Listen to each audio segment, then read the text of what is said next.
Your favorite pretendian with more proof that you are indigenous.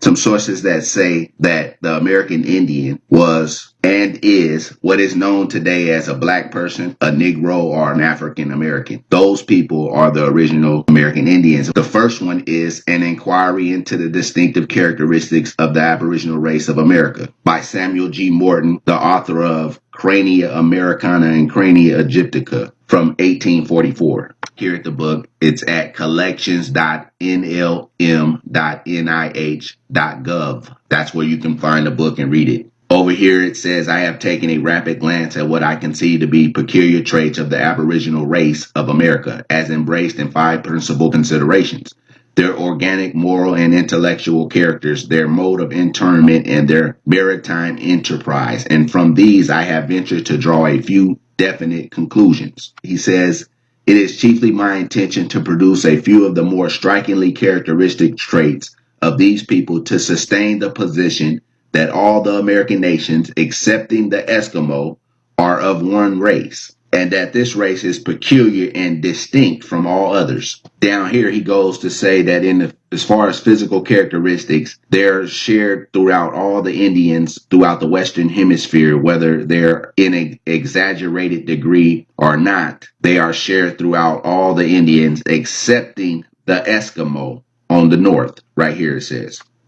It goes on to say in the physical characteristics that they are some are light skinned all the way to very, very dark skinned.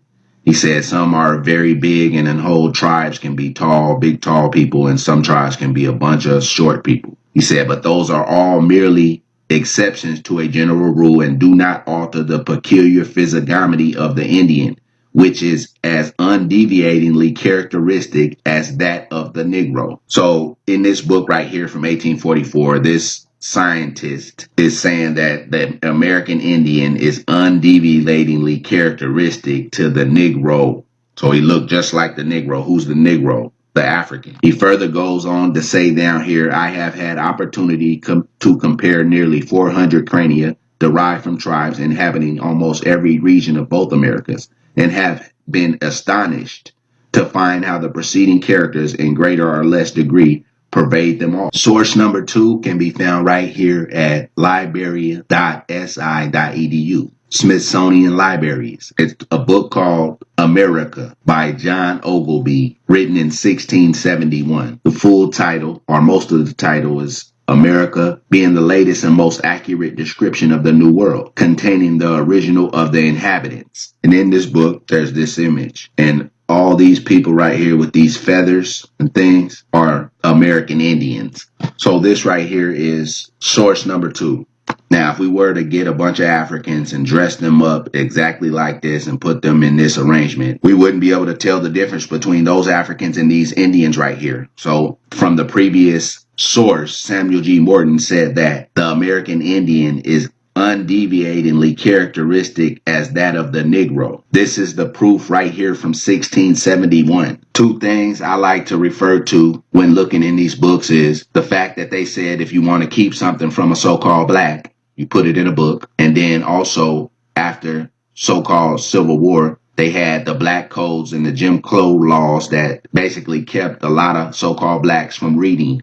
Also, there was many instances where we seen there was so-called blacks being taught how to read and write through the Bible. So we know what books they wanted you to read and which ones they didn't. And this was one of the ones that they didn't want anybody that was so-called black from America to see. So this one right here is a book from 1836 published by C.S. Reclassified. It's called The American Nations, or Outlines of a National History of the Ancient and Modern Nations of North and South America by Professor C.S. Reclassified. And in this book, it says that the Phoenicians, driven by a storm while going from Gaze to Africa, discovered the large island Atlantis, many days to the ocean west of Libya. It was very fruitful and with mountains, large plains and navigable rivers, with many woods and fruits, fine valleys, plenty of wild beasts and fish. The air is mild and healthful.